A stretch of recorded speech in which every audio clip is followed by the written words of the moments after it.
the Illinois Fertilizer and Chemical Association. So now we're getting down to a more specific topic, and that is what we're calling nutrient pollution. You know, the nitrogen and the phosphorus that is allowing us to feed the world is marvelous. It is the food that we are growing here in the Midwest with the seeds that we have, the processes that we have, and these fertilizers we have are marvelous. But in some ways, it's too much of a good thing. And Jean has been working on these areas since 2004. As I said, she's president of the Illinois Fertilizer and Chemical Association. She's involved in the management of the IFCA, and so she's working on a lot of the oversight issues, regulatory issues, and legislative issues that impact the industry. Jean Payne.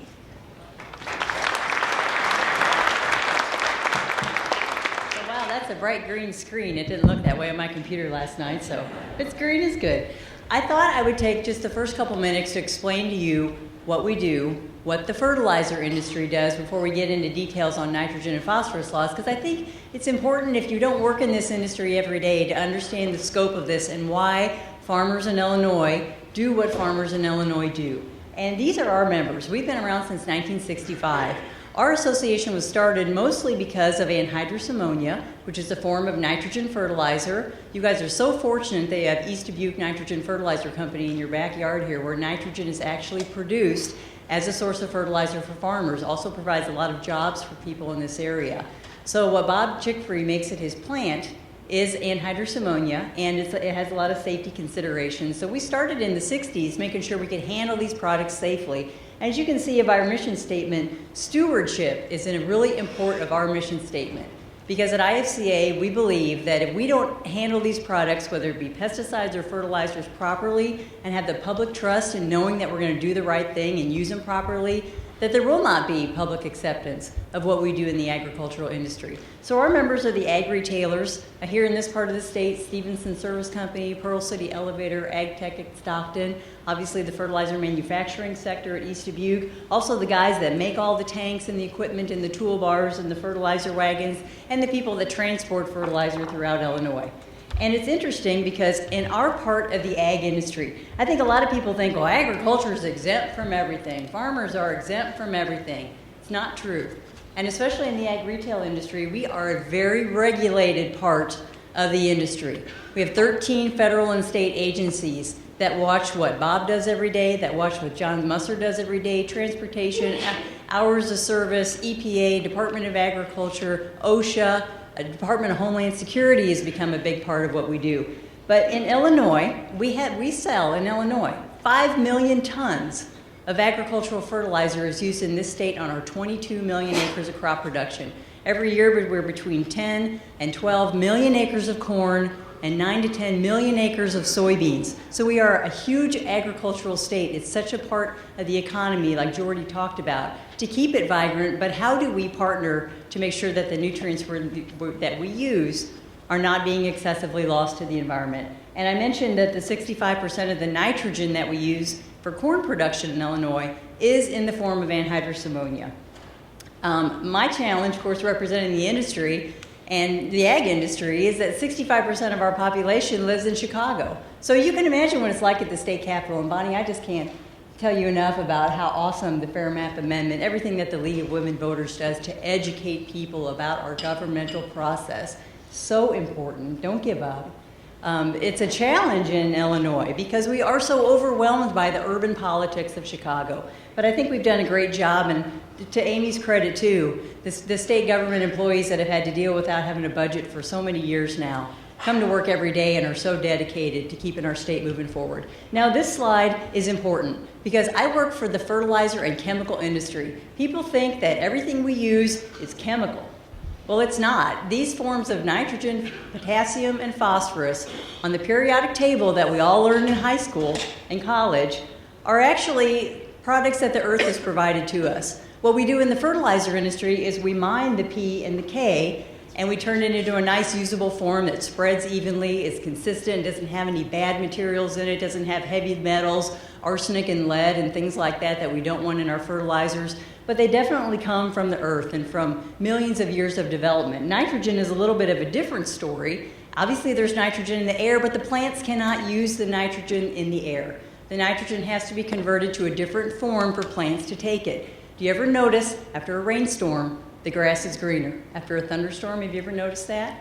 Because what activity in the atmosphere of lightning turns nitrogen in the air momentarily to a source that the plants can use. And so what Bob does at his plant over there in East Dubuque is really harness the nitrogen from the air, uses an incredible amount of natural gas as a heat source and a hydrogen source, takes it to a conversion process and makes anhydrous ammonia. It takes 32 million metric BTUs of natural gas to make 1 ton of anhydrous ammonia. So it is a very intensive industry. But again, that process has allowed us to harness the nitrogen from the air. And if you ever want to read a great book about nitrogen, The Alchemy of Air, talks about how this was developed prior to World War I. Had a lot to do with the rise of the Nazi regime, had a lot to do with bomb making, and it came back down to having to do a lot with food production. But it's a great book for guys that read books. But nitrogen solutions, again, anhydrous ammonia is the base, and all the products you see on the right-hand screen come from the fact that we make that nitrogen from the air. Now, as I talk about the water quality challenges, I really want to segue into, yes, nitrogen is a wonderful, phenomenal product. It's responsible for probably 60% of the world's population today. The fact that in the 1920s they figured out how to harness it and make it available to the plants. But what we have the problem with is that too much nitrogen in the environment is not a good thing. And Bonnie, it does lead to eutrophication. These are nutrients. What do nutrients do? Nutrients feed things. When you feed something too much, you have unintended consequences, whether it's our own personal diets or what happens out in the environment. So we do know that when we have high nitrates and we have poor utilization by our crops, we can lose excess nitrogen to water supplies. We also put a lot of our fertilizer on in Illinois in the fall. And that's become a big source of study for our industry. Is there a better way? Is there a more practical way? Is there a more balanced way to apply our fertilizer so we don't overload the system? And of course, that bottom line is so important because from a farmer's perspective, the weather impacts everything that we do. And if we could truly predict the weather, we could probably be perfect on our nitrogen management. But every year is different. I'm going to show you how phenomenally different it can be from year to year. But people think that we overuse fertilizer. We have these nutrient issues on phosphorus and nitrogen because we just must be using too much of it. Well, here's our NPK sales in Illinois since 2010. So green is the nitrogen bar and orange is the phosphorus bar. You can see we have not had an increase in nitrogen sales. In fact, we sold more fertilizer in the 1980s in Illinois than we sell today. But the neat thing about this is look at our corn yield. So corn in Illinois is the #1 utilizer of nitrogen fertilizer. We do not apply nitrogen on our soybean crops. It's a legume, it fixes its own. But we do apply nitrogen for wheat and corn. But look at our corn yields since 2010. I mean, we've gone from 157 average bushels to 200 this year. Actually, I think it was 201. And we're not putting on any more fertilizer. So from an efficiency standpoint, agriculture has done a phenomenal job of increasing nutrient utilization. I'm going to get to a little bit, though, why this hasn't completely solved the problem. So in the production ag system, this is what everything that the farmers think about. I've got to do this. I've got the hypoxia problem. I've got soil health now they're telling me I have to worry about. There's climate change. I have to be sustainable to make Walmart and Coca-Cola and Kraft happy. And then we have algae in Lake Erie, and everybody thinks that I'm the source of the problem. And quite honestly, the general public, the headlines will all say, agriculture overuses fertilizers, and if we just quit using so much of it, we could reduce our nutrient losses. And nutrients should just be regulated, and that would solve the problem. And this is happening in parts of the state. I always show this to every time I talk to a farm group. I let them know what's going on around Illinois, because here in Illinois, we've had a lot of ownership of this issue, and we've avoided onerous regulation because we've been so proactive under the leadership of our Illinois EPA and our Department of Ag, and quite honestly, all the farmers out there that have really taken this nutrient loss reduction strategy to heart. Because here in Ohio, after they had the algal bloom in Lake Erie in 2014, they within 6 months had regulations on how farmers can apply fertilizer in Ohio. One of these elements is that if it's going to rain, within 48 hours, you cannot apply phosphorus fertilizers without incorporating it into the soil. You have to follow the Ohio State University's recommendation. You cannot deviate from it. It's basically a prescription to farm in the western Lake Erie Basin. Now, I'm not saying any of this is bad, but what happens, and I'll give you an example, if you look at the one that says they have to broadcast phosphorus immediately, if the weather forecast is a 50% chance of a rainfall event in the next 12 hours. So I was at a meeting last month where a certified crop advisor from an Ohio ag retailer was talking about his life now under this regulation. First thing he has to do in the morning is print off 14 different weather reports and document what is the weather going to be in my territory. And then when the Ohio legislature passed this, they thought, well, if it's going to rain, we'll put the fertilizer into the soil. That requires tillage. Tillage takes a lot of time. You have vast acres to cover in the spring with your phosphorus applications to meet the needs of the farmers. So what he said at that meeting was important because it shows how regulation is not always the answer and sometimes makes it worse. So he pulls off his weather forecast and it's Monday morning and he finds out that on Tuesday night or Tuesday morning it's going to rain, and it looks like it's going to be a good rain coming Tuesday morning. Now, does he get out and tell all of his guys, get your tillage equipment out and let's go get the phosphorus on and let's till it? No. He, honest to God, told us all, and he was just being honest. We send out the call that everybody get out in their fertilizer spreaders Monday morning and get as much broadcast as you can before we get to the 12-hour window. Now, that, I know, is not the intent of the Ohio law. But when you pass a regulation that doesn't make practical sense to people, then they go the other direction with it. And you turn, quite honestly, some honest people into less than great managers of nutrients. So that's why I just want to give you that example, because this is what we're really truly trying to avoid, is regulations that don't make sense. And I won't talk a lot about the Des Moines Water Works. I can only say that this will probably go to court to decide whether tile drainage is a point source. And the sad part about this case is, unlike Illinois, where we've all worked together very well to address these issues, in Iowa, whoever wins this case, if the farmers win or if the Des Moines Water Works wins, there's still going to be hard feelings. There still is a huge void to cover here of working together to solve this problem. Again, this is what we've been trying so hard to avoid, is overburdensome regulation and litigation that just pulls people apart. And in the end is really not going to solve the problem. So let's talk about what some of the people alluded to. We have a big lift in the nitrogen side. 82% of the nutrient loss on the nitrogen side comes from agriculture.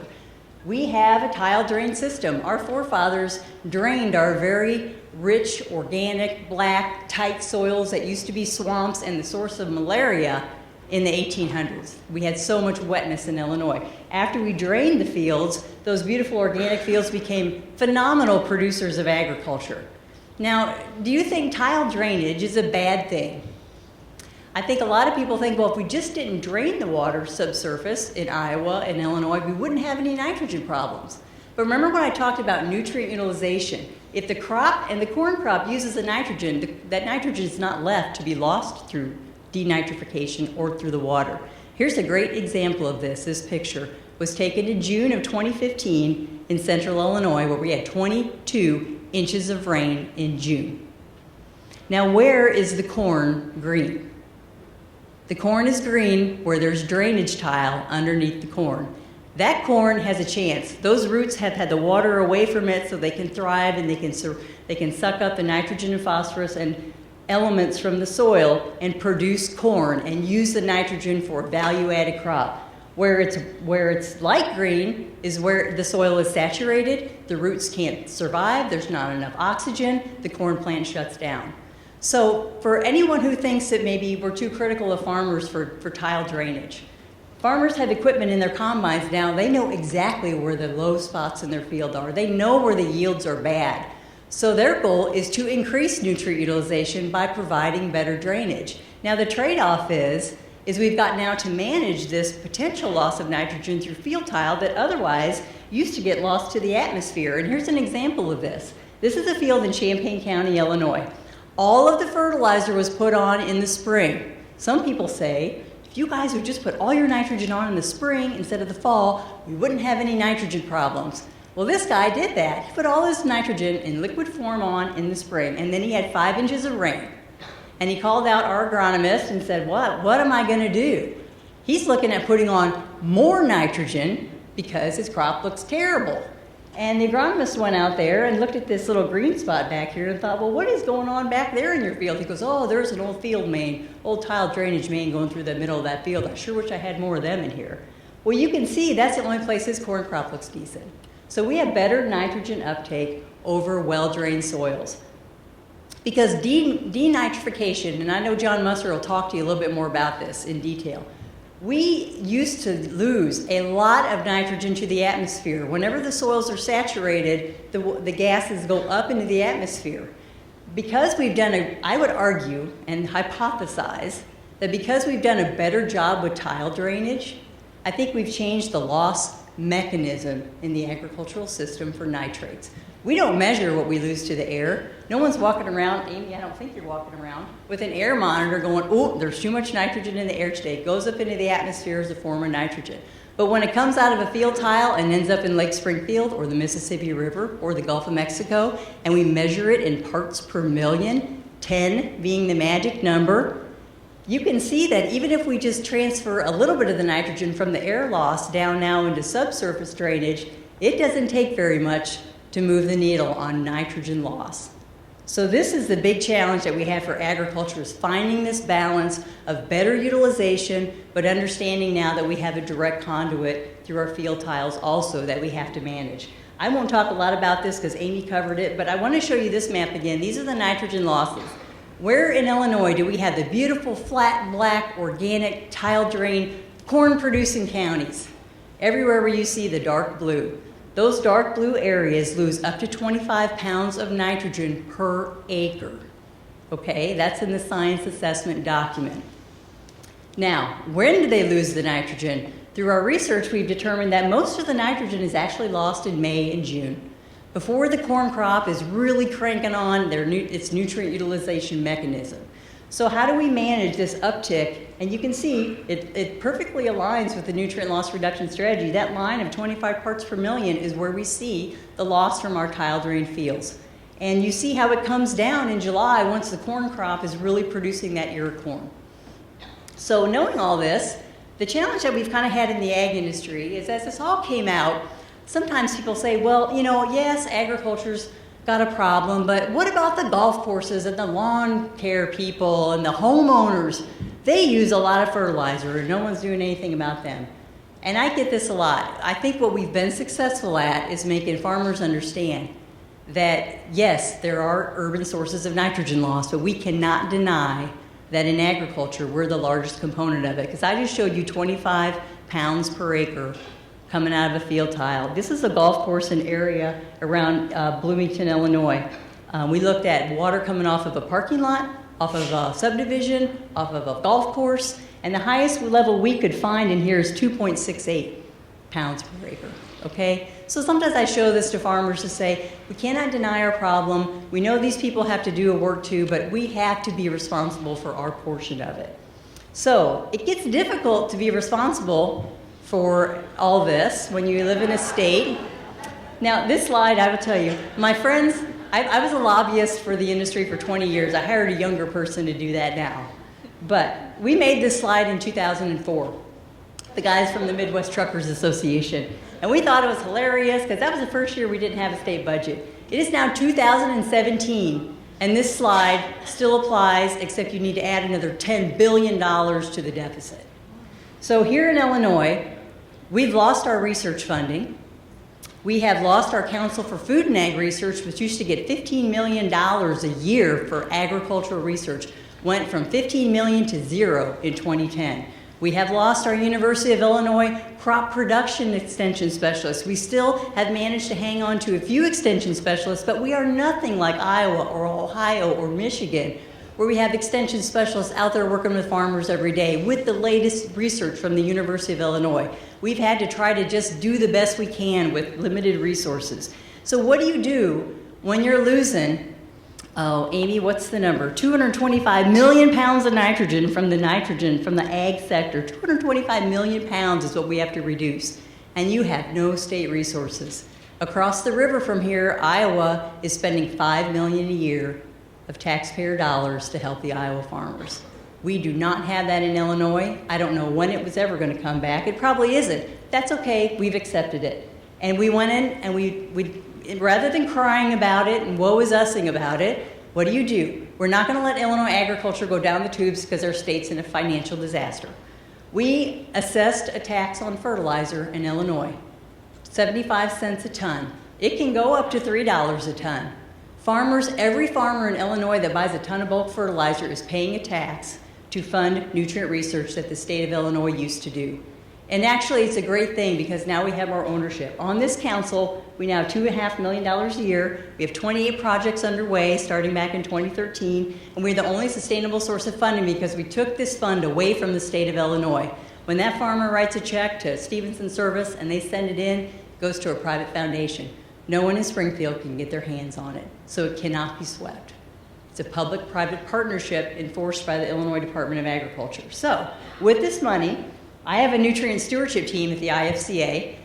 This is all these two guys do, Dan and Jason, working with our retailers and our farmers on the 4 R's, right source, right rate, right time, right place. How do we better manage our nitrogen to reduce our losses? One of the things that we did is go out to the farm. Rather than doing all the university on the U of I research farms at DeKalb or Champaign or Dixon Springs, we said to the farmers, would you like to do a nitrogen rate study on your farm? We had the technology in the combine and in the planters and in the nitrogen applicators to do this. The first year we had 7 farmers say yes.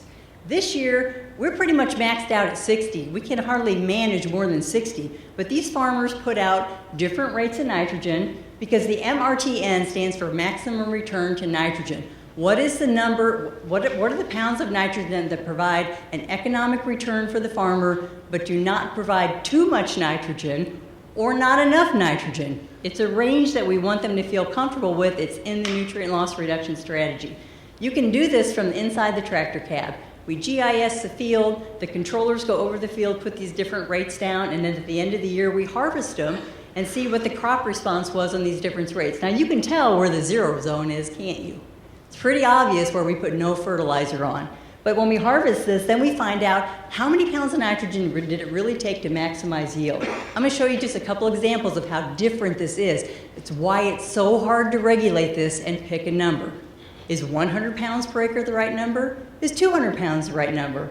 Well, in Piatt County, after a wheat crop, in 2015, it took almost 245 pounds of nitrogen to maximize this guy's nitrogen, or his crop production. You can see the crop response curve levels off. So he could have put on 300 pounds, but it wouldn't have added to his yields. So we look at these response curves. Here's one from 2015, where we did a fall application. We put the anhydrous ammonia on in the fall, which some people think was a bad thing. You must lose it all by spring. No. The blue line is the fall. The red line is the combination of a fall and spring. The yield response curves are almost on top of one another. So we've been able to assess by doing this research that as long as we don't over-apply nitrogen, whether it's a fall or a spring application, we really can maximize the response curve and maximize the farmer's profitability without overusing nitrogen. So again, in 2015, when it was really wet, it took almost 250 pounds of nitrogen for his maximum return to nitrogen. Now I'm going to show you 2016. So we continue to do this research, right? In 2016, we had some really interesting things going. We had a perfect growing condition this year. Our soils also produce nitrogen. We don't just all put it on with fertilizer. Our soils make nitrogen. Go to John's session. He'll explain how that happens. So in 2016, it only took about 160 pounds of nitrogen to maximize yield on the same field in Piatt County that took 250 pounds last year. So now if you're a regulator, you look at this and say, well, how would I ever pick a number for the farmer that's going to be good for him when I have a 100-pound range here? This is the beauty of the on-farm nitrogen rate trials, because all these farmers that have participated, they now know on their field, in their conditions, with the hybrids that they plant, what their good number is. And they can document it, and they can feel good about the nitrogen rate that they're choosing.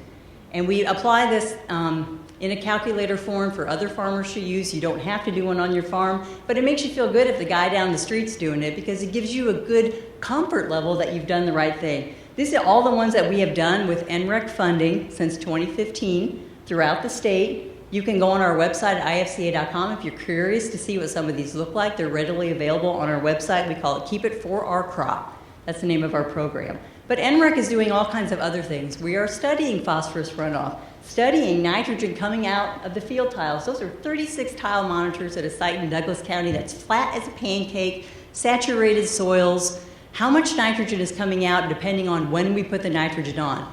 We have an IFCA conference next week in Peoria. 1,200 of our fertilizer dealers are coming to it. For the first time ever in Illinois, because the farmers are paying 75 cents a ton, we will know what the nitrate loads are coming out of the field tile from a fall application, a spring application, fall and spring split, zero application, different timings, different, whether it's ammonia or UAN. All of this is being studied now in Illinois. We're also tracking soil nitrogen, and we're really looking at everything that's in the nutrient loss reduction strategy and seeing how does it really function in a farmer's field. This is another example of a project in McLean County where we've got the tile monitors that constantly measure the nitrogen coming out of the field tiles. In the last couple minutes that I have, I want to talk to you about, this is all good stuff, right? We're getting better at making farmers feel confident about their nitrogen rates so that they don't over-apply nitrogen. But we still have the water quality people that have to deal with the nitrates that are entering in their water systems. We have not solved this problem yet. We're making progress, but we haven't solved it. This is the manager of the Lake Vermilion water supply. They have high nitrates every year in Danville in their lake. He has to turn on his nitrate removal system. We've really engaged with all these people. David sends me his monthly reports of how much nitrate is in Lake Vermilion. Lake Decatur's another one, Lake Springfield. I want to tell you quickly about Lake Springfield. This is our state capital. All the watershed is agricultural. The lake is south of the city. None of the city of Springfield contributes to the watershed of Lake Springfield. It all comes from agriculture. They do not have nitrate removal in Lake Springfield, so if they ever go over 10 parts per million, it's going to be in the newspaper everywhere, and agriculture is going to be to blame. Hopefully, and when do we lose nitrogen? In May, when the legislature's in session. This is like the lobbyist's absolute worst nightmare of the world, right? Well, after we had the drought of 2012, Lake Springfield got up to 8.9 parts per million because we had terrible yields in 2012. It was so dry that the crop never could utilize the nitrogen because there was never water in the soil to get it up into the crop. So when we had terrible corn yields, we had all kinds of nitrogen left in the soil. Was it the farmer's fault? No, they didn't know it was going to stop raining in the middle of July. But all those nitrates the following spring flushed into Lake Springfield and got almost to 10 parts per million. So what we did with Lake Springfield is we really pulled together a partnership together and say, let's do what we can to keep this lake below 5 parts per million so that they never have to spend $9 million on a nitrate removal plan and have to pass that on to the taxpayers. But so you can see from 2013 when we started this project through 2016, the nitrate levels in the lake. And it's always interesting to me that look at the years 2014 and 2015, the yellow and the red line. I mean, we kept the lake below 2 parts per billion. And I'm telling you, Sangamon County is a major corn producing county. Lots of tile drainage, lots of soil mineralization.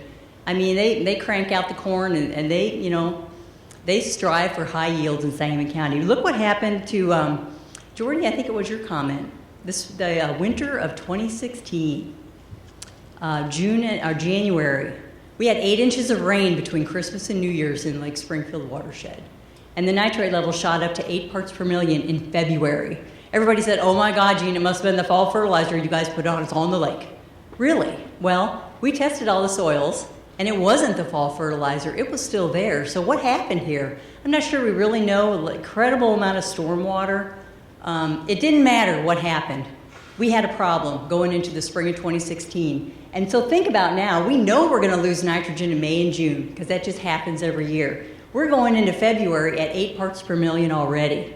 So I'm kind of like, whoa, pretty nervous, right? We got all the ag retailers and the farmers together. We said, guys, let's not put on any more spring fertilizer in April until these levels come back down. Then we can go side dress the nitrogen later in the season to give the lake a chance to recover. And that's exactly what we did through voluntary efforts, responding to the concerns of the people in Lake Springfield by sharing this with us. We brought that lake level down. It came screaming down all summer long, and we didn't stop putting fertilizer on. We put 200 pounds of fertilizer on in this watershed that year. But you can still see we put it on when the crop could use it, and at the end of the year, it came down. Now 2015, look how it jumps back up after harvest. John, I'm going to let you talk about that in your cover crop session. After the crop is out, our soils keep producing nitrogen. They will produce nitrogen until the soil freezes. And so we see the mineralization of nitrogen also be part of something that we have to do. Now in Lake Springfield, we did so many nitrogen rate trials with the farmers. We created our own maximum return to nitrogen rate for Lake Springfield. Right now there's a rate for Northern Illinois, there's a rate for Central Illinois, there's a rate for Southern Illinois. But we had enough farmers participate that in Sangamon County now, they have their own customized nitrogen rate.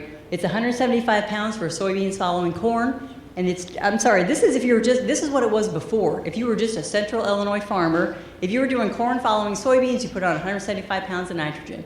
If you're doing corn following corn, 200 pounds. This is what it is now. We've dropped the nitrogen rate for soy following corn by 10 pounds. And that's the traditional rotation. Farmers plant soybeans and plant corn. So we've shaved 10 pounds of nitrogen per acre off that MRTN. And the farmers could be confident because we did enough rate trials that we felt very confident about that number. The University of Illinois developed this for us. But look at the corn. We actually went up 7 pounds of nitrogen on corn following corn. And Amy, this is a nutrient loss reduction strategy, but so we got an increase in our nitrogen rate. However, we documented that we didn't lose that. This is what it took for the farmers to maximize their yield. So I think it's important that we always use science to do this, because unless this is profitable for farmers, there's not going to be a voluntary effort to do this. They have to be able to get their return on investment and keep their farm sustainable economically. So that is the beauty of this research that NREC's funding. I talked about how we monitor the soil. After the fall, when we put on our anhydrous ammonia, we go in and we pull soil samples in the fall and in the spring and throughout the summer to find out what's going on with the nitrogen in the soil. John and Musser up here at Stevenson's done a phenomenal job with this program in this portion of the state. So we have a really good feeling now of what happens to the nitrogen. And I don't want to bore you with agronomy, but it's so interesting. We never had these answers before. Before we assessed the fertilizer tax to fund this research, we didn't know any of this stuff. I know that sounds terrible to say. We knew some of it, John, but we've gotten better at it. This is a field in Livingston County, another prime corn-growing, tile-drained, organic soil county. This farmer put on 150 pounds of anhydrous ammonia in November. And he didn't put on any more because we tracked his nitrogen throughout the growing season, and that green line, PAN, is plant available nitrogen. He had plenty of nitrogen throughout the growing season. He never had to put on more nitrogen. Some of these guys sometimes will come back later and put more on because they don't know what's in the soil, right? And why guess if you've invested $500 in seed and chemicals and land and rent, you don't want to be short on nitrogen and limit your corn crop. But because we now have the ability to do this, farmers can be more confident about, do I really need more or do I not? And the interesting thing about this slide in 2015, this last year, is that there was more nitrogen in the soil than he even applied. He put on 150 pounds, and in March and April, he had 184 pounds in the winter, more than he even put on. So again, this shows the farmer too that their soils are also adding nitrogen to the situation, making them feel a little bit better that maybe it doesn't all have to come from fertilizer application. So what IFCA has done, we have a 4R code of practice. Right source, right rate, right time, right place. We ask our members to take a pledge to educate farmers on these tenets, to wait till the soils get cold until we apply ammonia. And Amy, I love your story because it shows the awareness. 10 years ago in Northern Illinois, the second week of October, we would have started putting on anhydrous ammonia because that's what the agronomy handbook said. We weren't focused on nutrient loss 10 years ago. But voluntarily, we have moved almost 3 to 4 weeks off of our ammonia application season. Ammonia application started in Illinois this year, the second week of November, when we used to put it on the second week of October. And the whole fertilizer industry's had to adapt to that. Bob, I know you probably see it at East Dubuque Fertilizer because he said, like, when's the fertilizer season going to start here? I got a full towers and tanks of fertilizer, but the farmers drive these decisions and it's not regulated. So this has all happened through education and knowledge of what the nitrogen is doing in the soil, and the farmers then making that each individual 85,000 farmers making a decision on their own farm, what do I really need to do better? All voluntarily we've moved that needle. We also discourage the spreading of fertilizer on snow and frozen soils. We like to use the right nitrogen rate, which is in the loss reduction strategy. We recommend soil testing, especially for phosphorus. So if the soils have enough phosphorus in it, we don't go and put on more. And we promote good crop production. We promote good growth of the plant, the use of crop protection chemicals so we don't have disease and pests that are limiting crop production. Because the best way that we've seen in Lake Springfield to protect that lake is to have a rock and roll corn crop going out there. When we have great yields, we have great water quality. And we've seen it, fortunately for Illinois, these last 2 years. We hang posters in our ag retailer locations. The farmer comes in the door and says, well, what do I have to stop doing? Well, stop spreading your fertilizer on frozen snow-covered soils. Because think, if you have a runoff event, and again, this is not regulated in Illinois, but we're broaching this subject to say there's a better time to do some of this stuff. It's about applying ammonia when it's right, using a nitrification inhibitor called NSERV that keeps the nitrogen in a stable form, and we have room for improvement. This picture was sent to me the day that I was driving back from the IFCA convention in Peoria last year, where we were all spent 2 days talking about the 4 R's, and boy, you guys are doing great. And then somebody was driving home from the meeting and took this picture of a fertilizer spreader out on the snow at the end of January and said, well, Gene, your guys are not getting the message. Well, okay, I always laugh because they always take it from their car window. They stop their car and they roll down the window and they send the picture to Gene. And they don't tell me who this is. I don't know who this is, somebody in Iroquois County. But I guess I take this not as an affront or an insult. I think it's awareness. If people see this because we've been talking about it, because there is a better time and place to put on your fertilizer. Now, the reason why we've probably used to have winter spreading, because the ground's frozen, it's not muddy, you don't have any soil compaction. Fertilizer, is kind of, potassium's a salt-based fertilizer. You can get some slight melting of the snow because of it, and people would think, well, maybe this is a good time. But we had 2 springs in a row in 2013 to 14, where we did this in some of the watersheds before we really thought about it a lot. And we had a major runoff event in March where we got 8 inches of rain on top of the snow, or a really quick warm-up. And that fertilizer is not attached to the soil. So it can have the propensity to get into the water or the Illinois River, and we saw that happen. The water supply people called me, believe me, when they had ammonium in their water in March. Ammonium hadn't even converted to nitrate yet. So Houston, we have a problem, right? So we've been very passionate about trying to get the farmers to fall apply their fertilizer and spring apply it, and to stay out of the fields when it's snow covered and frozen. We do a little newsletter for the water supply people, the environmental groups. Every quarter, I kind of pull together the latest from the research and the water quality work that we're doing, and I share it with a vast audience, because I tell you what, I've been doing this job for almost 20 years. 10 years ago, we never communicated with these people. I didn't know what was going on in Lake Springfield. I didn't know what was going on in Lake Vermilion or the Mississippi River. We were agriculture, we were doing what we did best, and that was their job. And it's not that way anymore. And I think if I look back on my career, this has been the most fun I have ever had. Because you see the needle moving, you see the people who care about agriculture. We used to think they didn't care about us. They do care about us. And we care more about the water supply people than I think we ever thought about before. Because ultimately it comes down to this. We have to be responsible. And you see this going on in Iowa. If people think that you're not going to do something, hire a lawyer. How many millions of dollars have been spent in Iowa on lawyers these last 3 years, with agriculture funding their defense fund and the Des Moines Water Works funding their lawyers, that could have been used for a better purpose? And I have nothing against lawyers. I'm not saying that. I'm just saying that it's such a waste of time and energy that could be put toward working together. And that has really been our goal in Illinois. And tell you, we have a long way to go. We are never going to have zero nitrogen losses. I can promise you that. It's never going to be zero. But our goal is to get it to a number that society appreciates what ag is doing. Society wants Illinois to be a powerhouse agricultural economy and grow great food for the world and the state. But we balance it by knowing that we're not contributing more than we know that we should, using science and technology, and making sure the farmers know that what we're asking them to do is not going to hurt their bottom line. Because if it hurts their bottom line, it will fail. So I'll stop there. Beth, I think I made it. Okay.